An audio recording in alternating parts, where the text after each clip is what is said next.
مسله څه ده؟ زه له دا ملایانو دا پوښتنه کوم چې ته تورات د خدای کتاب بولې او دا قرآن بولې که نه بولې؟ په تورات کې هم دا فلسطین د اسرائیل دی، قرآن شریف هم یایي چې فلسطین د اسرائیل دی. د سورت مائده 21 آیت دی، هغه کې الله پاک فرمایي اذ قال موسی لقومه ادخلوا الارض المقدسه التي كتب الله لكم ولا ترتدوا على ادباركم. دا ټول تفسیرونه تاسو پرې وګورئ. په دغو تفسیرو کې څه دي؟ ابراهیم علیه السلام له بابله څخه چې دا نن عراق ورته ویل کېږي په 2200 قبل مسیح کې راوځي سره له خپل وراره لوط علیه السلام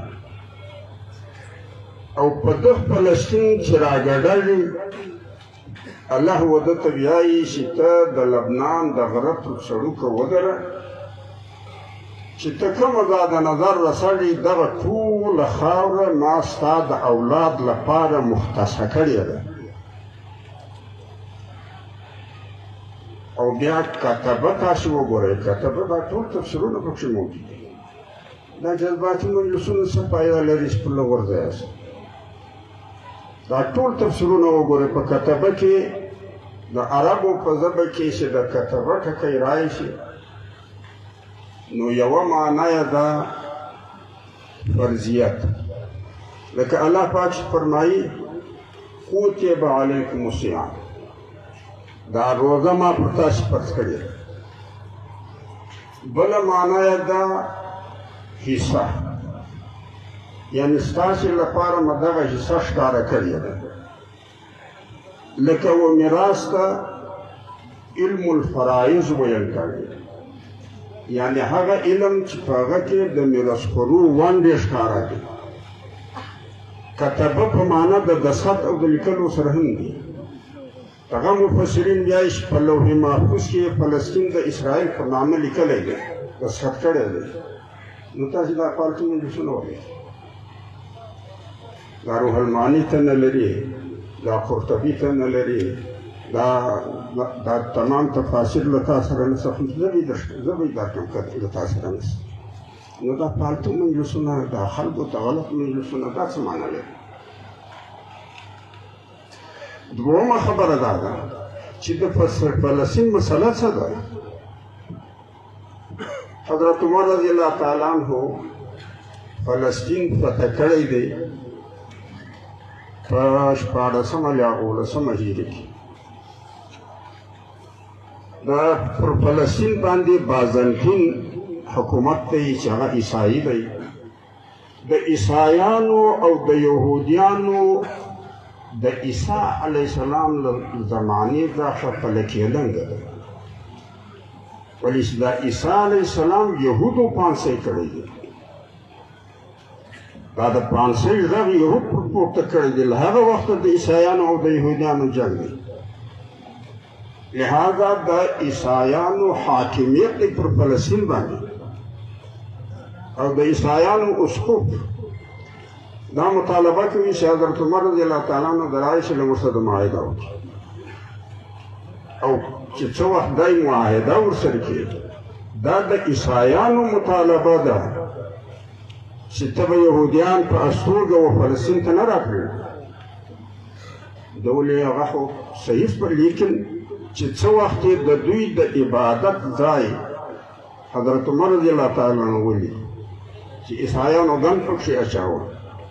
دا چې اوس مغربي دیوار ګریا ورته وایي، یا هیکل سلیماني ورته وایي، یا صخره ورته وایي. حضرت عمر رضی الله تعالی عنہ په خپل لاس هغه ګن پاکوي او بیا وحیدیانو ته اجازه ورکوي چې دا ستاسې د عبادت ځای دی. نو جنگ د عیسایانو دی، سیاستدانانو او ملایانو او مسلمانانو ته په غاړه وروي چې د خدمت وکړ که د بل غم د ځان په سر باندې پاک. او بیا انګریزانو په 1918 کې دا فلسطین له عثماني حاکمیت اخیستی. له هغه بعد د یهودیانو بین الاقوامی تنظیم د برطانیې له کابینې دا تحریري درخواست کړی دی چې فلسطین زما آبایي وطن دی، له دا خپل آبایي وطنه یو واره بختنه سره ایستلی یم په 1588 قبل مسیح کې، بل وار ټایټس ایستلی یم په 80مه صدۍ عیسوي کې. نن ته حاکم یې، اقتدار یې له تا سره دی، و ما ته د خپل پلارني ملک د استوګې اجازه ده.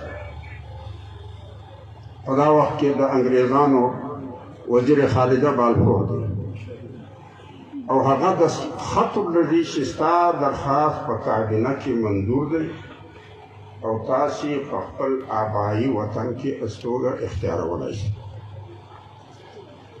او د عربو چې دا هلته میشته وو، عرب خپلې ځمکې پر اسرائیل چې ورته خوله یې وروځي په هر قیمت یې پر خرڅوي او دلته یې استوي. اوس د پاکستان وال په پړیو نه تم کاږي، زه مجاهد یم، دلته د کور آباده کړ چې اوس ورځي فلسطین ناپاته مجلسونه ولې کوي. یا په 1939 کې انګریز دغه فلسطین و اقوام متحده ته حواله کړی. په 1948 کې اقوام متحده یو قرارداد پاسوي او فلسطین پر دوه برخې د لوشي، مغربي حصه یې اسرائیل ته ورکوي، مشرقي حصه یې فلسطینیانو ته ورکوي او په دا هم سر خلاص کوي چې فلسطینیان لري دي مسلمانان نه دي، په هغې کې عیسایان هم شته. مګر دغه تجویز اسرائیل قبلوي، د خپل حکومت اعلان کې اقوام متحده یې تسلیموي. فلسطینیان پر دغه تجویز انکار کوي او انکار یې د اسلام په وجه نه دی، انکار یې په دوې وجه دی. یوه خبره دا کې چې اسرائیل ته د فلسطین تاسې د ځمکې په سر کې 50 ونډې ورکړې دي و موږ ته په سر کې 40 ونډې راکړې دي، برخه مه کوه. دغه اوس د اسلام جګړه ده. دویمه خبره چې وه دلته جارج هبش دا عیسایي و او خو عرب و. د عرب نیشنلیزم دعوه دا وه چې دا فلسطین دا د عربو حاکمیت دی، اسرائیل د حاکمیت حق نه لري. نو ځکه او قومیت دغه دوې خبرې بنیاد شو د جګړې. چې څه وخت فلسطینیانو پر دا تجویز انکار وکړ، د عرب او د اسرائیل جنګ شروع شو. د مصر ځکه یې لاندې کړ، اردن یې ځینې لاندې کړ، د فلسطین ځکه یې ځینې لاندې کړ، شام یې ځینې لاندې. بیا چې دوی خپل غوږونه خلاصول نو پس پورې وخت نن لا 4% داخله فلسطینیانو سره 14% ځمکه پاتې. د مکې امام وایي چې له اسرائیل سره وغږړی یاسته چې د امن به حال شي. محمود عباس د فلسطینیانو صدر دی، هغه یې زه ورسره رغړم چې امن به حال شي. د اسرائیل وزیر دفاع وراجي، د اسرائیل وزیر خارجه بحرین له وراجي استقبال یې کړی. په پاکستان کې ملایان په پړ نه راځي، ملا څه درسي دي پردای زوی ورلې که تا خپل زوی ورلرلی بیا به زه نه وربولم. دا پارتون مجلسونه ولې لهذا